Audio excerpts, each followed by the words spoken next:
a very warm welcome to all distinguished guests to this session with the focus on financing for development and the new normal. As we've all been witnessing, this year has been extremely challenging with the COVID-19 pandemic, which has led to the loss of life and caused a rapid collapse in economic activity. The pandemic and emergency measures put in place to control it have put public health systems under stress and caused the loss of livelihoods for millions of people around the world. This pandemic has also caused the world's gross domestic product, foreign direct investment and remittances to drop to an estimated 4.9%, 40%, and 20% respectively for 2020. With investors said to have moved around about 90 billion US dollars out of emerging markets and global growth projected by the IMF to fall to -3% this year, the recession globally is much worse than during the 2008-2009 financial crisis. The longer this pandemic persists, the more challenging it is to achieve the 2030 sustainability goals. However, we also know that we must continue to strive to ensure that the basic human needs are met. Very important. Why should anyone be deprived of their basic needs? One thing for sure, this pandemic has shown us that the world is more connected than we think, and we are all as good as the weakest link given the global connectivity. So we must therefore find more innovative ways to mobilize the required resources for implementing the SDGs within the new normal. What instruments are available for financing the SDGs as countries focus on health financing? For context, the financing gap globally is estimated to be between 2.5 to 3 trillion per year. How do we ensure that no one is indeed left behind? So with me to explore further are two distinguished panelists, Hamdia Ismaila and Charles Boama. So let me first start by welcoming the two of you and give you a little bit about their profile. So first of all, Hamdia, who is currently the General Manager of Venture Capital Trust Fund, overseeing investments and general operations of the trust. She has over 18 years experience in SME finance and investments, so badly needed in Ghana, especially when in the context of SMEs. So well done, Hamdia, for all the focus you do in Ghana. She was instrumental in the design and implementation of Ghana Angel Investor Network and the founder of the Lady Angel Network, another one which is also very, very badly needed in Ghana to support the gender agenda. She holds executive certificate in private equity and venture capital from Harvard University, Masters of Public Admin from Columbia University, and BBA honors from Monroe College, and finally, LLB degree from Gimpa Law School. Welcome, Hamdia. Thank you. Now on to Charles Boama. Charles is globally respected finance executive with over 35 years of successfully challenging leadership experiences in and outside of Africa. He recently retired after 23 years of service to the African Development Bank. For those of you who do not know Charles, please watch his YouTube interview, which I did yesterday, of his retirement interview, a conversation with Charles Boama. Fascinating, so please watch that on YouTube. He has held a number of leadership positions at the bank, including Vice President, CFO, and COO. He is a certified public accountant from the state of California, MBA in finance from University of California, BSc in admin first class from Legon. And finally, he currently serves as the board director of Africa 50, a continental infrastructure development finance entity, and also a member of the Transformational Leadership Panel, a continental policy and advocacy body. Welcome, Charles, as well. Thank you very much, Peter. So Charles and Hamdi, I'm going to go straight into the questions. And I think I'm in the spirit of looking at the financing. My first question, as you know, through the whole pandemic, this, as my opening statements that I've talked about, this is very challenging. So let me just go through and say, first of all, with you, Charles, what steps are needed to mobilize kind of additional funding for SDGs without jeopardizing debt sustainability, which is obviously very, very key. So maybe I'll start with you and then I'll hand over to Hamdi after that. Thank you. Thank you very much, Peter, and an honor to be part of this conversation. Going straight to the question, and when you go back to the conversations back in 2015, financing for development, the conversation was all about substantially increasing the private sector involvement in the financing for development, and that still remains the goal. When you look at the challenges were huge before the pandemic, and they've gotten even more challenging during and certainly after the pandemic. When you look at growth that needs to be inclusive, sustainable, and now we know has to be resilient. We always knew that, but it's been brought to the fore with the pandemic. So how do you finance such development? Again, the point is all about the private sector and increased participation of the private sector. So the conversations are around, obviously, for the government, increase in tax revenues in terms of the efficiency there, deepening the capital markets, and I'm sure in the course of this conference, we will be hearing more about, deepening capital markets. And of course, there are other kinds of financial engineering and time permitting. We certainly can get into a bit more of the details there, but in the interest of time, I'll just mention it. And then, since you mentioned, Peter, that in terms of increasing financing without with regard to debt sustainability, there's also the ability of SOEs, state-owned enterprises, to borrow on their own balance sheets. This is something that, in my previous job, certain other countries have been able to do it more successfully than others.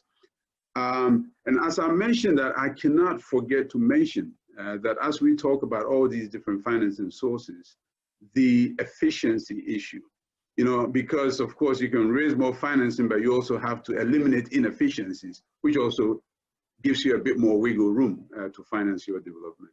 And then of course, all the conversation about trying to move up the value chain. In the interest of time, let me stop here because hopefully I'll have the opportunity to come back and link back to some of these points that I've just made in bullet points, just in the interest of time. Thank you, Charles. Hamdi, why don't you just give us your perspective as well?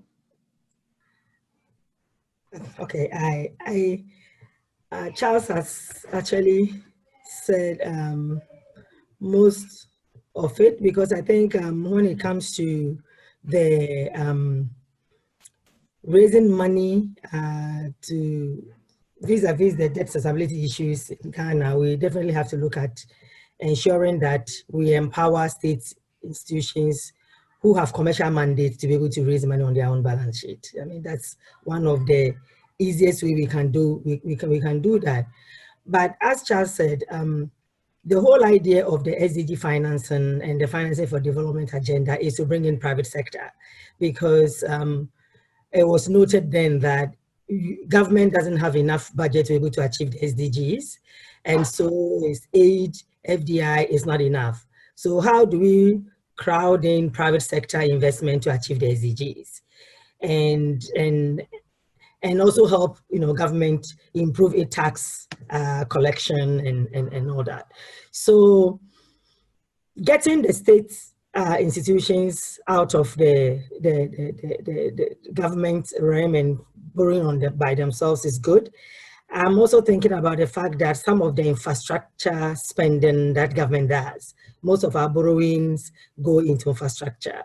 If you look at the goals, some of the infrastructure that are needed, do we begin to look at some ways of trying to get this infrastructure spending outsourced to companies that could do it?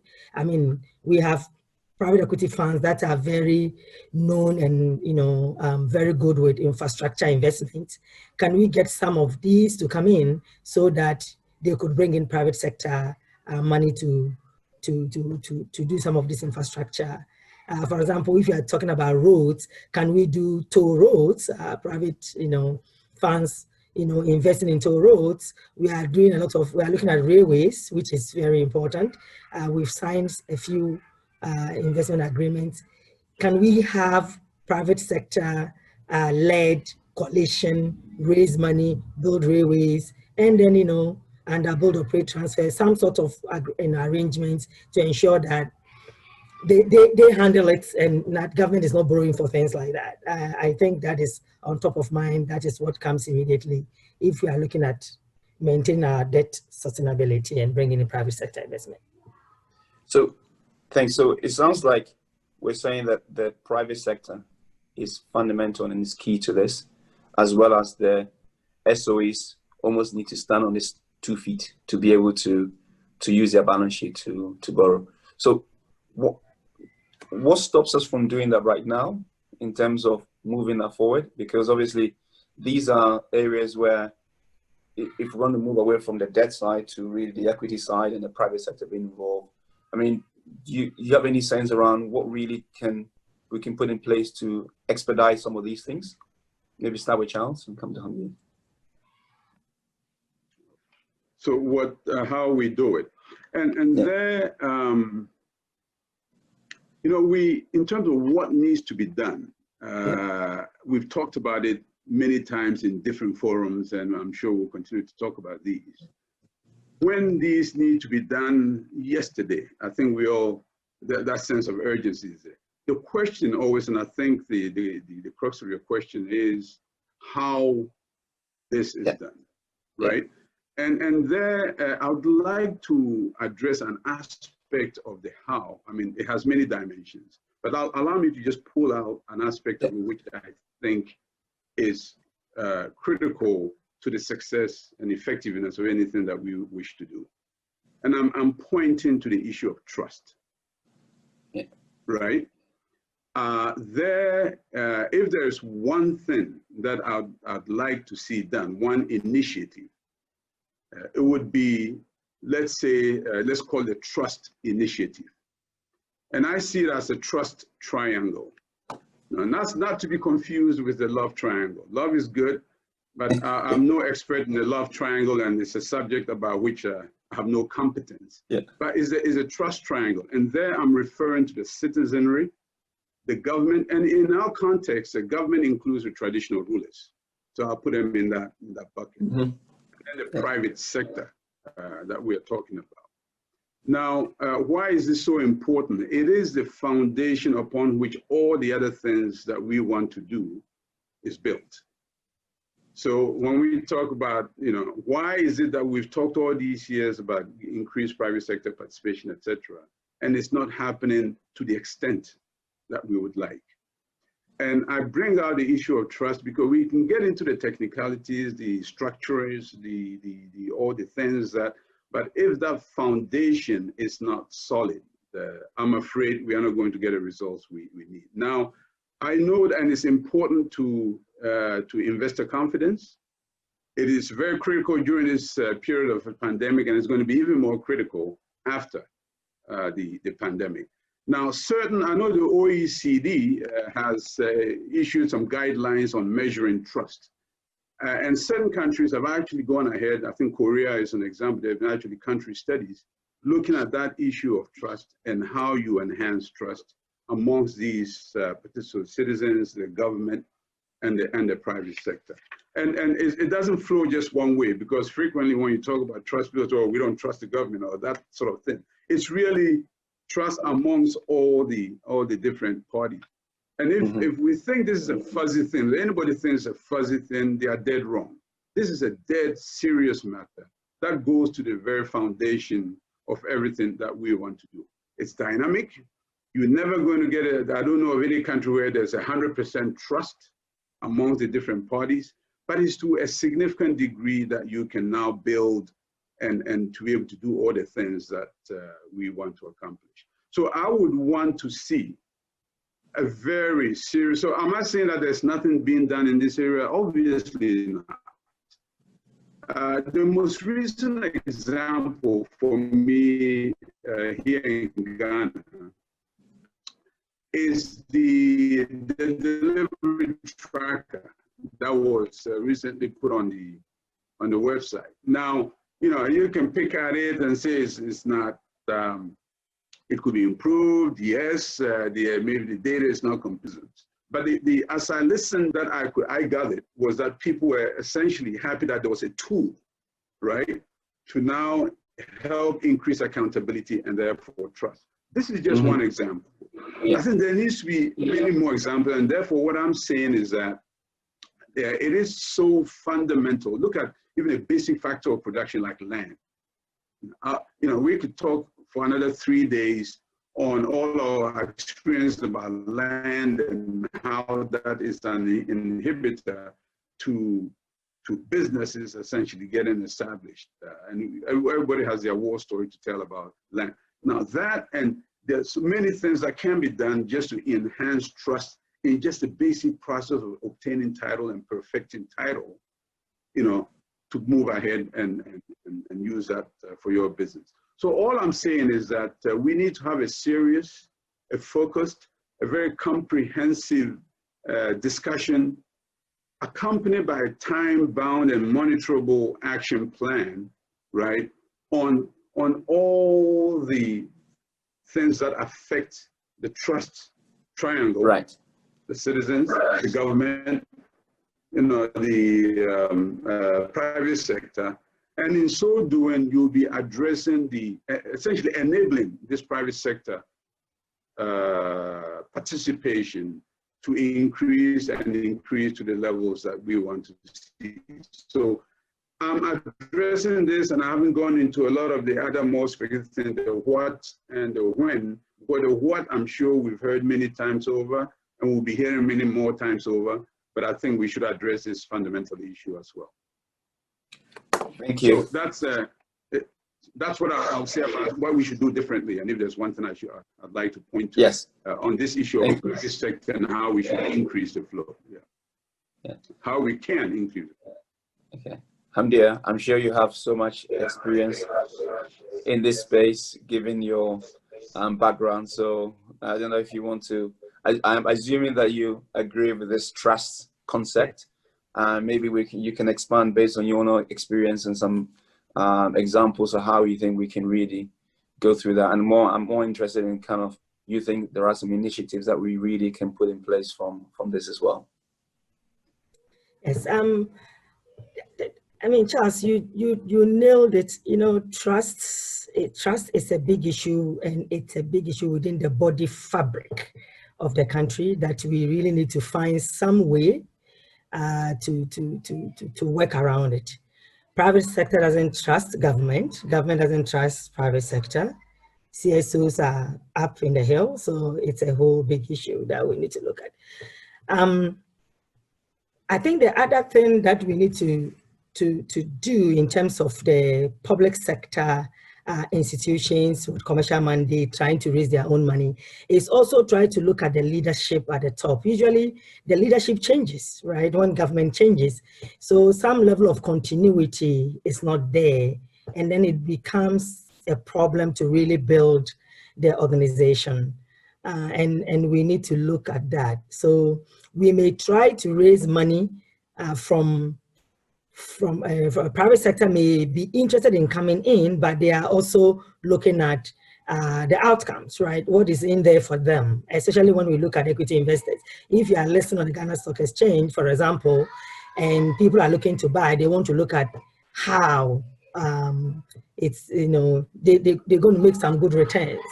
And if leadership keeps changing every now and then, it becomes a problem for growth of the company. So not that change is not good, but it's change when it comes to continuity. But if it doesn't, especially for business, it becomes a bit of a challenge. So that's one of the issues that I see will be hindering the listing of some of these companies. In terms of initiatives for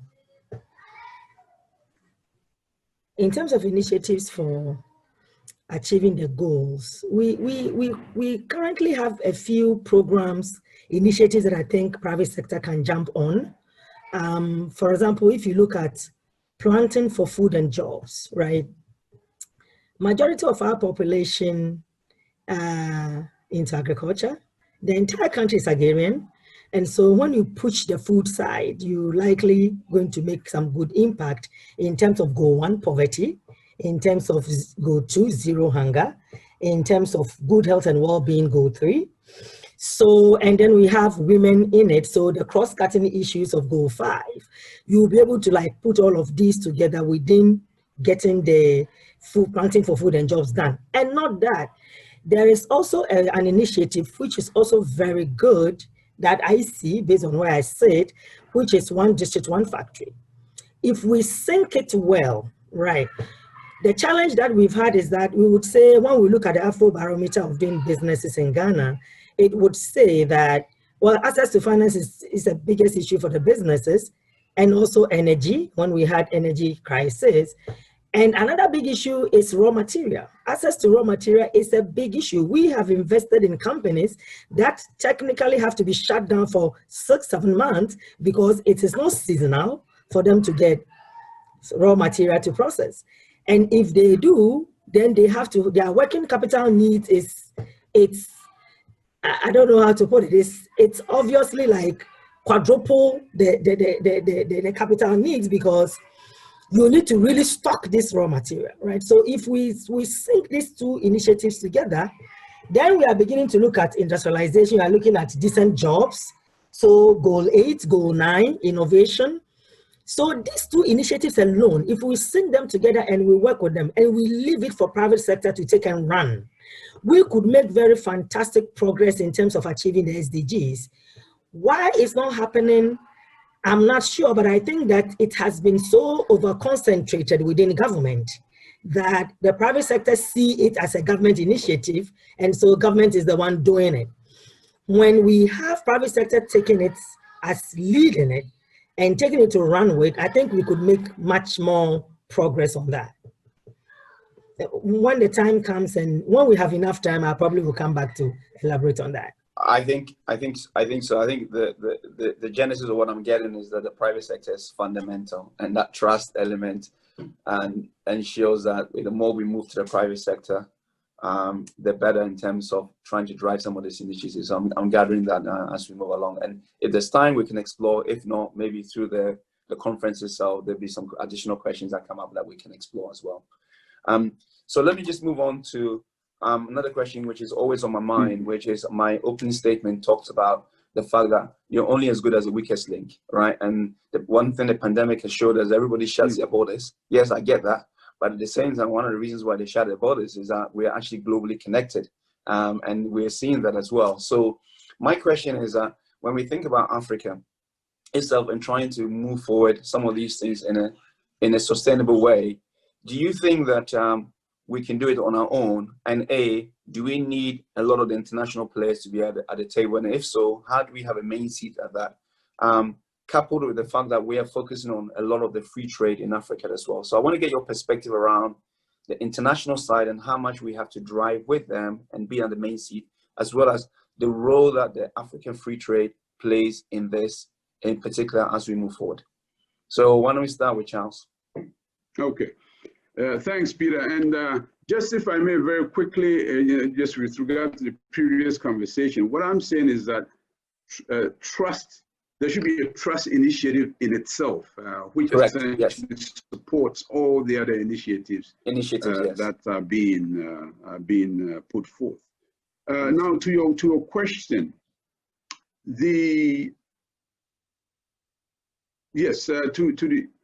absolutely. I think the pandemic has shown that multilateral cooperation is more important now than ever before.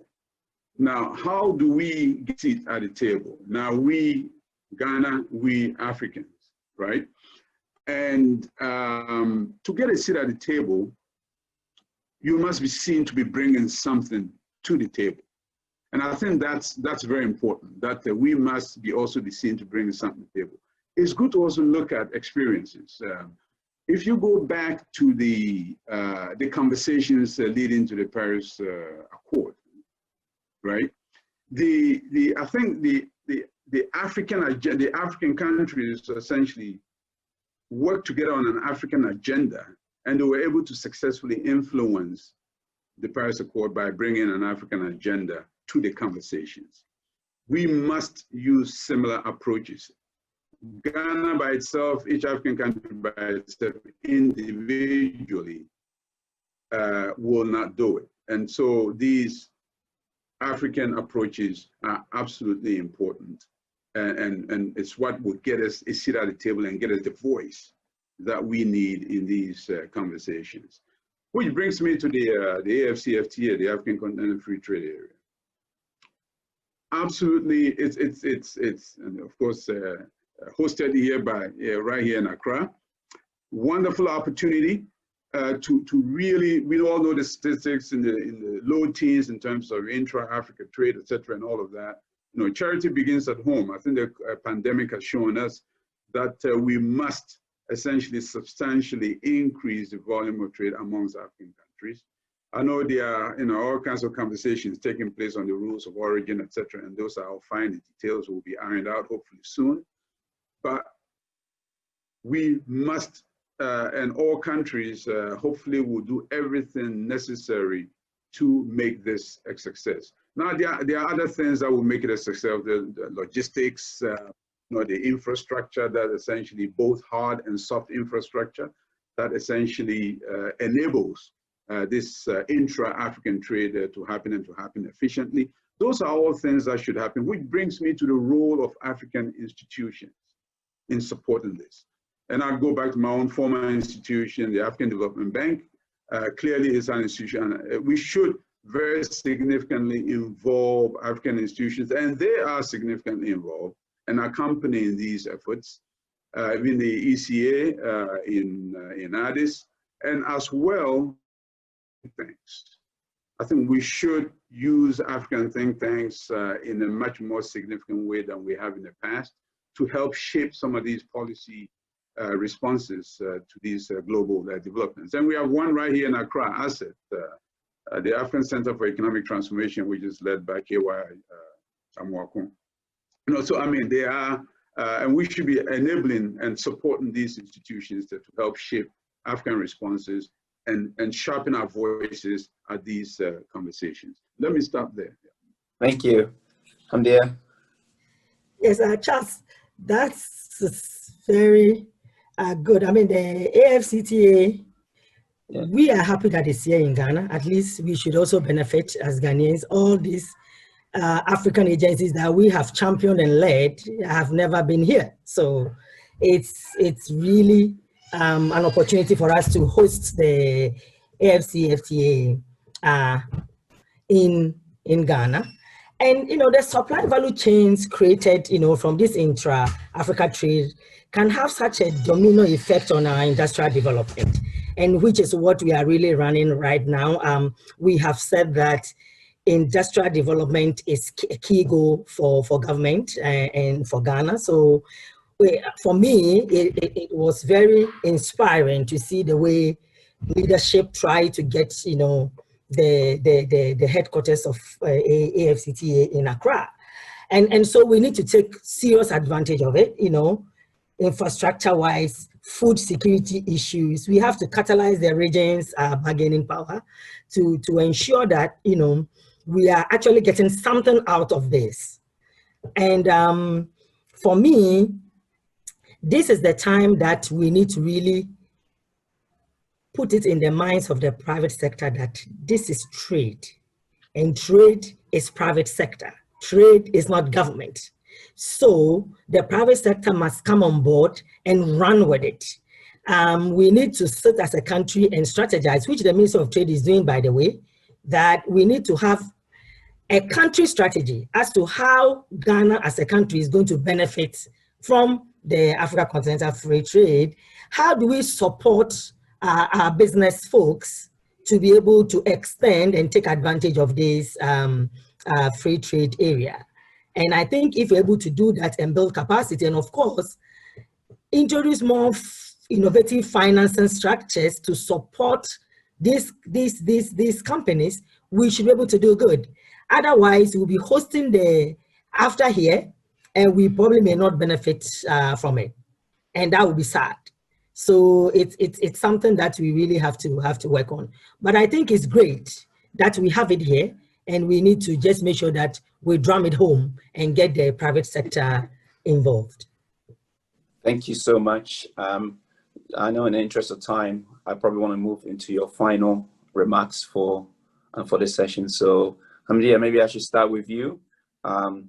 If you are now sitting in front of the President and the Minister of Finance and you're giving your final remarks to say you believe that this can be achieved, what would be your final remarks?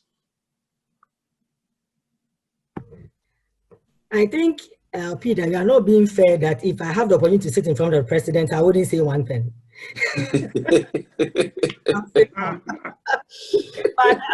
but one thing that I think the final comment I want to say is that, you know, the private sector is very key, and we need to find ways of bringing the private sector on board. Charles made a very key observation in terms of trust. I have seen a lot of it. Look, you invest in businesses and sometimes they don't even want to share with you their business plan, just simple business plan. Why? Because somebody will steal my idea. So it's very fundamental we need to look at.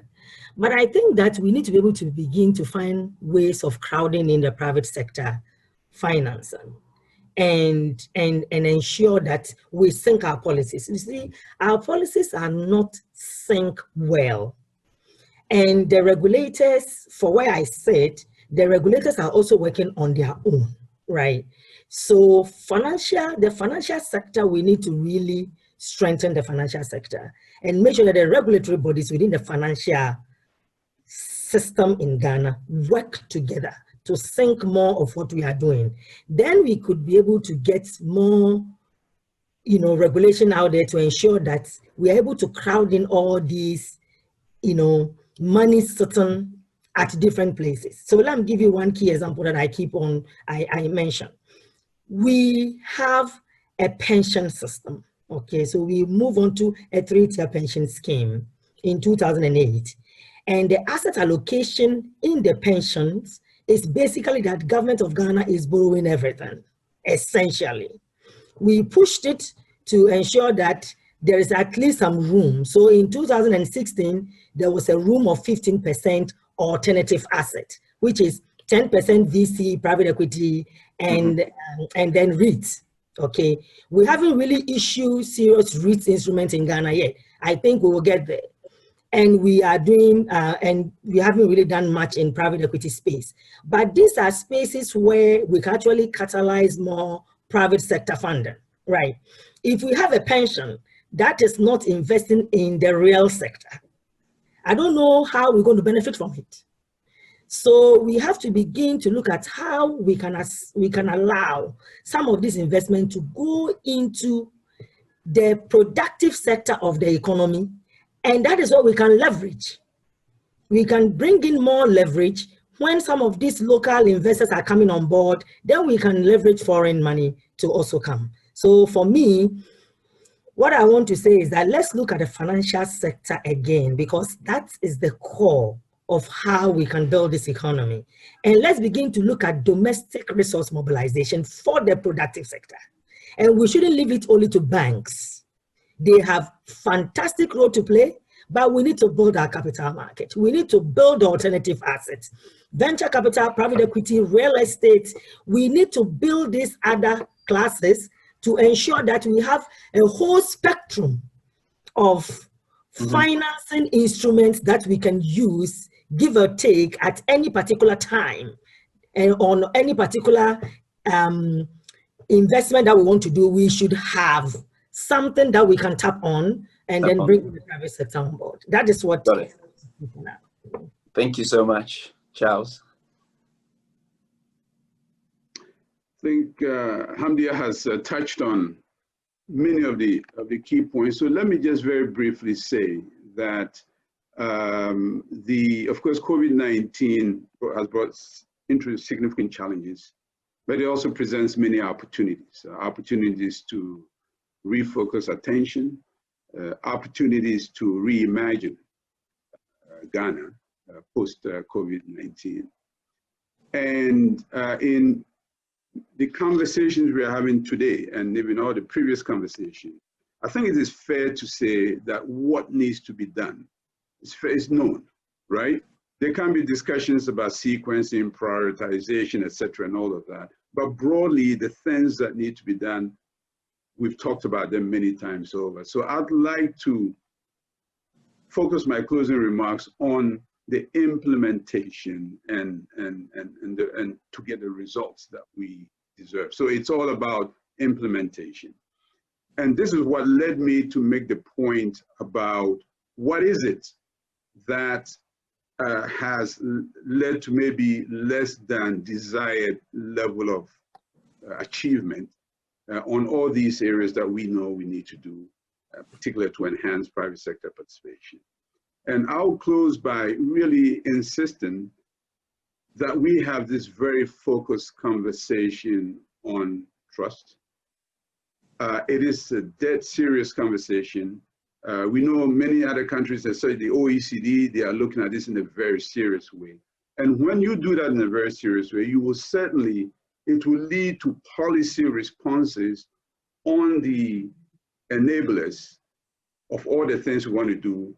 One example, you want to deepen your capital markets. Hamdia just talked about essentially having long-term savings, including pension funds, etc., investing in the productive sector, in development of the continent. When you go to the root of why that is not happening, you start to get to some of the trust issues that need.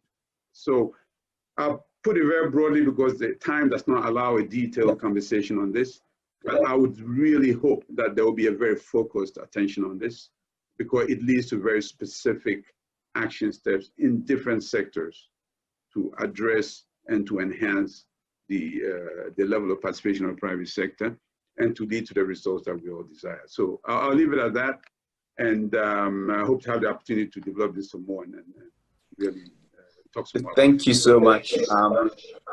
Thank you, Hamdia and Charles, and your combined experience of over 60 years definitely has shown through the conversation that we just had. So thank you so much for that. Personally, I picked up a few things, right? I picked up that the role of the private sector is absolutely key and vital. I picked up the fact that the SOEs must be able to stand on their 2 feet to be able to use their balance sheet. I picked up the role of the capital markets growing and developing our own domestic capital markets to provide alternative ways of moving away from debt sustainability is key. I picked up the fact that the Africa Free Trade Agreement is actually vital and fantastic, and it's a great opportunity for it to be headquarters in Ghana, and we must leverage on that and to ensure that we grow our domestic products as well. And I think wrapped around all this is the ability to ensure that there is trust in the system, because trust and implementation is key. And I think what I'm hearing is that the policies are clear. We don't need more policies. We just need to implement what we have right now and focus on the trust element to be able to ensure that we can get that done. So with that, I'd like to thank both of you for such a valuable input to this. Thank you so much. Thank you. No, thank you. Our pleasure.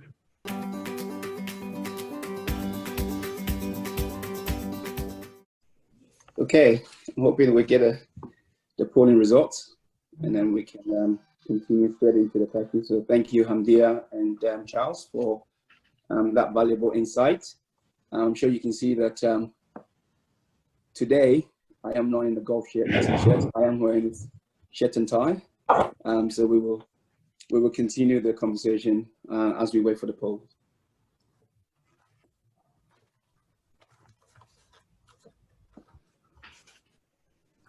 Perfect. Such a good spread between, I guess, government officials and entrepreneurs as well. So very good. Thanks very much for that. I think we go straight into the questions. I will start first with, we did have 3 questions submitted. So I will start with that. And I see that there's one question also submitted by the chat. I remind everyone on the call, thanks very much. If you have any questions, you can type in the chat and I will go through in order of what I received. But for now, Charles and Hamdia, I've got 3 questions here, which I'm going to ask you, which were submitted, pre-submitted. The first one was really around, for a majority of companies, equity investment was one of the main means of business finance and fast growth. The pandemic has all but eroded such financing, as many investors are I guess, allegedly keeping their money. How do companies, especially startups, raise the needed capital during this period? Why don't you go to Hamdia to get your perspective on that?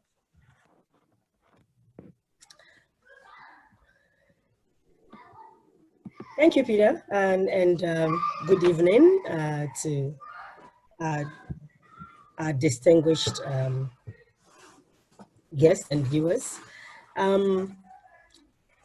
The equity side, you know, there was a shock, you know, with COVID, there was a shock.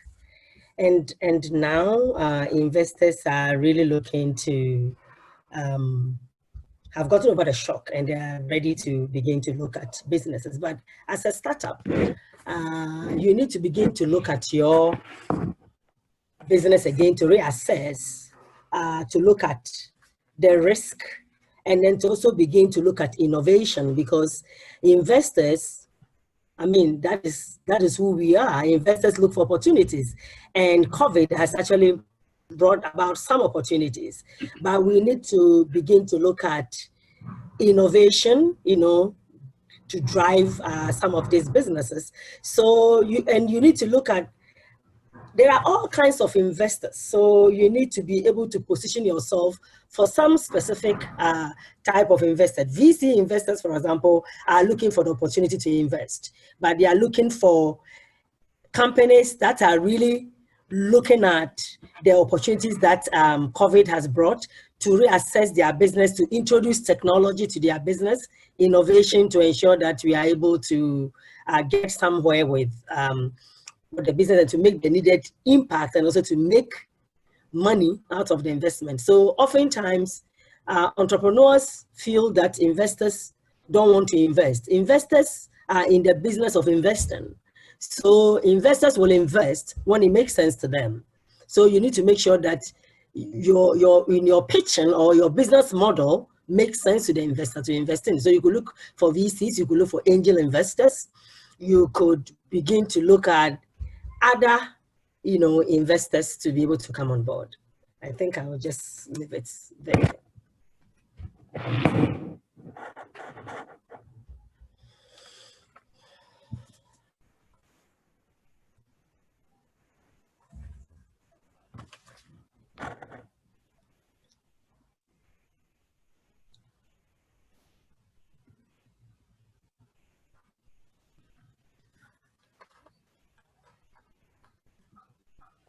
Perfect. Sorry, I was trying to get unmuted. Thanks very much for that. So let me go to the second question. Charles, there's a question here which says the crisis caused many countries to probably spend outside of their budget while suffering economic shocks, such as commodity prices declines on the primary exports. This also meant an inability to service interest payments. So the key question here is that these situations create avenues for increased debt. And I guess the question here is, do you agree with the assertion by many for countries to be given debt breaks, such as was done during the HIPC era? So, I mean, this is a fundamental question that I'm sure is a key thing that's being discussed right now in Africa. So it'll be good to get your perspective. Thank you, Peter, and good evening. And I understand the audio wasn't as loud before, so hopefully it's better now. On this question about debt forgiveness, firstly, you know, if you look at, of course, debt for most African countries have increased significantly. If you look at debt to GDP 2011, I think for Africa, the average was about 38%. At the end of last year, was at 61% or so. That's before COVID. And with COVID, with the hit of government expenditures going up, of course, a severe economic contraction, etc., the picture is getting even worse. So should countries, African countries specifically, be asking for debt forgiveness? Most of you know that there is a DSSI, the Debt Service Suspension Initiative by the G20, which essentially an offer to suspend the debt service through the end of this year. But these things come with their own, you know, special considerations. For one thing, some countries, Ghana, I believe Nigeria also included, have not decided not to go for this And there are a number of important considerations, such as, for example, the rating agency considerations, which affect, of course, the access to the market. It's important to note that for this, we are talking about just official debt only. And for many countries, actually, the debt to the private sector, private bank, is actually significantly larger. And that is outside of these debt forgiveness conversations. So it is a lot. So the simple question to answer, simple answer to your question, Peter, in my view, we should try not to get to this space in the first place, where you go through cycles of high debt, unsustainable debt, huge debt servicing load, which many countries are facing today, and therefore a need for some kind of a debt forgiveness, i.e. the HIPC initiative back many years ago, and the MDRI, the Multilateral Debt Relief Initiative. The ideal situation is to avoid having to get into this situation in the first place. And I think that's the whole point about the whole domestic resource mobilization and being in a much more robust situation, having buffers to enable us to avoid this.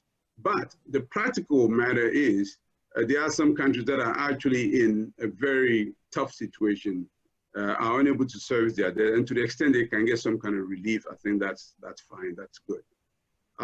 But there's no free lunch, and when you do this, there are other considerations. I mentioned access to the market, etc., rating agency considerations that complicate life significantly for countries involved. So let me stop here. Ideally, you don't want to get there. But as a practical matter, yes, there are cases where you would obviously, some countries are having to ask for that relief of some sort. And for the private sector, they obviously want it on an NPV neutral basis. And so that becomes a lot more complicated.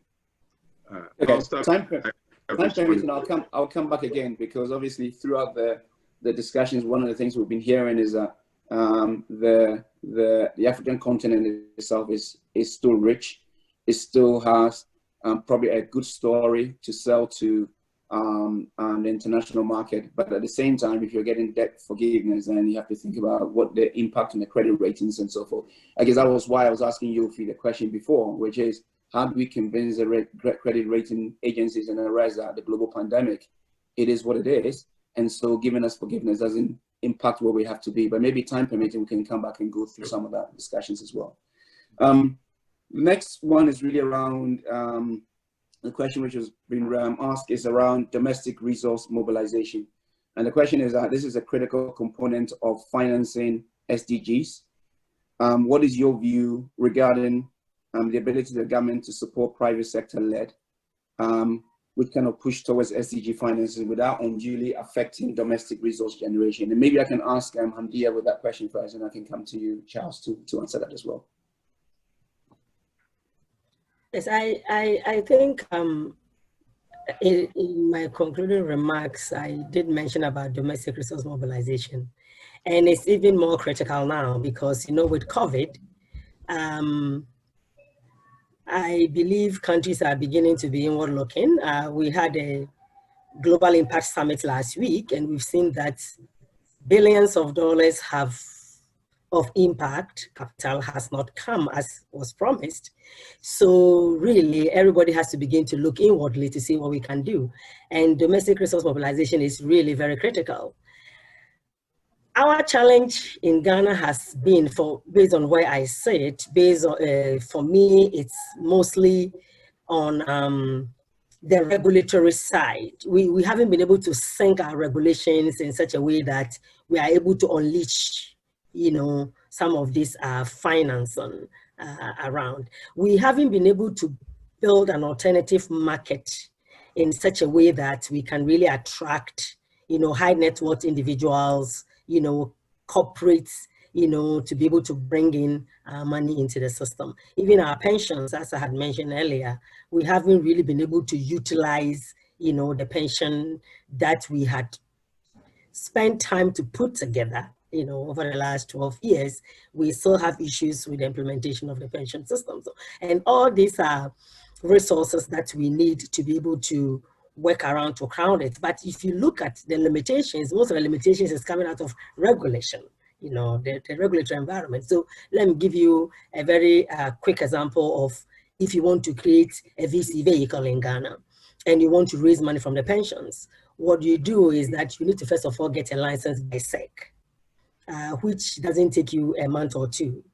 And then you need to get approval from NPRA. Then you can now begin to speak to the pension funds. We have over 20 billion sitting in pensions, and we are not able to put pension money in VC vehicles to invest in the productive sectors. So how are we going to crowd in other private sector investors? Because if you have that, then you're able to now go and leverage and raise other monies onto the vehicle to be able to really invest in SMEs, and that is not happening. So we need to really look at the regulation again, the regulatory environment again, and see how we can do that. I mean, for me, that's what it is, and we got to do it. The earlier we do it, the better, and we must fast track it. And when we do that, I'm not talking about trying to incentivize investors, because generally it's like, oh, let's look at the taxes and all that. But we can do this without really having to incentivize other investors with taxes. If we create the vehicle for them, they should be able to put in money without having a lot of. Thank you. Thank you. Charles? Yes, if I understood the question correctly, it was how do you get a private sector to increase its participation in the finance of SDGs? Correct. With reducing domestic resource mobilization. Yeah. And I don't see the two as necessarily competing against it. They're actually complementary, and I'll explain. That domestic resource mobilization, as I understand it, is actually much broader. So there's a government, what the government does. So there's tax and non-tax revenues. And then there's all the other private sector sources of financing domestically. And so including, of course, I will include in that the capital markets. So when you look at it in this sense, I mean, the whole domestic resource mobilization agenda, there's a government side, which is frequently talked about. How do you make taxes, increase efficiency of tax administration, et cetera, all of that. And then there is the non-government bit, which frankly is the bigger piece with regard to financing of SDGs. And I think if there's one thing, I sat through the previous sessions, and there's one thing that kept coming up consistently was all the sessions pointing to this very fact of private sector financing being, that engine, right? So they are complementary. And if the sense is that if you could compromise the government revenues, then it's really pointing to having to give us incentives, etc., or very generous tax incentives to, in effect, reduce government revenues. But that's a false choice. The private sector, and I think the previous session, I think Yofi Grant made a point about private sector, really, in my view, hates avoidable uncertainties.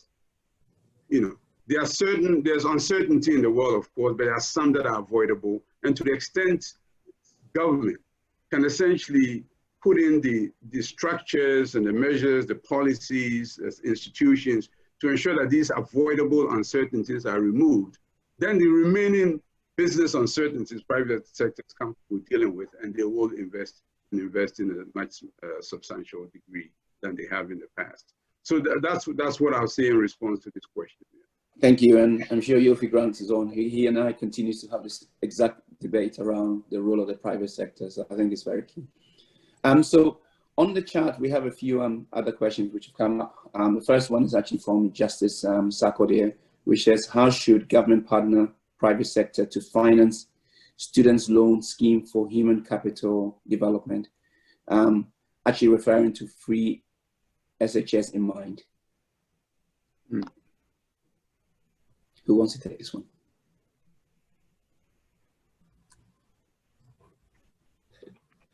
How should government partner private sector? Let me see.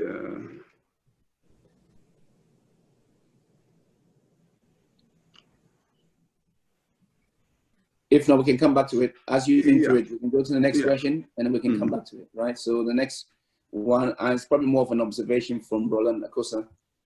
Actually, no, the next one is to really from Kwame Busumru, which is, why are we as a nation, after 63 years of independence, still shipping bags of cocoa beans to the world market? Does the world need raw cocoa beans, or the many products that can be produced from the beans? The point is, why should the world give us more money when we are not adding value to our cocoa beans? Excellent observation. And if it's the same Kwame Busumburo, I know I just moved back home from Abidjan. Kwame Busumburo actually was my pastor in Abidjan. So this is a question that comes from a very familiar source. Absolutely. I think in all the conversations about domestic resource mobilization, one of the things that comes up consistently is the need to move up the value chain, that we cannot continue to be just a primary commodity exporter and be exposed to, of course, the usual whims of the market with regard to primary commodity prices, and move up the value chain, because you export primary commodities, you also exporting jobs, essentially. And so it is one that I think all the governments here in Ghana and across the continent are talking about, essentially moving up the value chain. And moving up the value chain, of course, means the necessary investments in infrastructure, the necessary incentives, and it doesn't mean a rush to the bottom in terms of tax reductions, but the necessary atmosphere to enable the private sector to participate in this value addition business. So absolutely essential. I agree completely. That's what we should be doing. And just one example, you talk about cocoa. What about gold? Why is the refining of gold done elsewhere? I think Botswana did that successfully to be able to bring the cutting of diamonds back into Botswana. And it shows also in terms of the revenues that the government is getting. So it's been done. It's been done successfully. And I think the examples right here on the continent that we can look at and copy or replicate, I should say. Yeah, thank you. Maybe I should finish off with the previous question. If anyone have any observations of that, which is how the government can partner with the private sector to finance student loan scheme. Well, you're back to the loan, the student loan. Yes. Yeah. Just to finish off. Yeah. There I don't pretend to have any great ideas, but of course I think in there were recent pronouncements from the government about removing certain guarantees, etc., that I guess parents had to provide to enable students. I know there's a whole conversation around that, but that is one. Clearly, the student loan is one thing, but the repayment of the student loans after you graduate is another thing. And that comes also to the affordability of in terms of the cost of education to start with. So maybe one way to do that is also in terms of mechanism to make the cost of education more affordable, which makes the loan burden not as severe. Well, as I make these statements, I'm thinking about other economies, even some advanced economies where they have student loan schemes. And one of the big problems is essentially the debt burden after people graduate from these schools with they start life with a very heavy debt burden, which can be, if you don't have a great job to pay off that loan, you can run into some serious problems. So, I mean, the affordability of education is one way to do it. Yeah. Thank you so much. And we can, if time permits, we can pick up at the next session, which is education anyway. So with that, I'd like to thank Hamdia and Charles for your valuable input, and to everybody else who have participated in the questions as well. So thank you, and over to you, Jerry.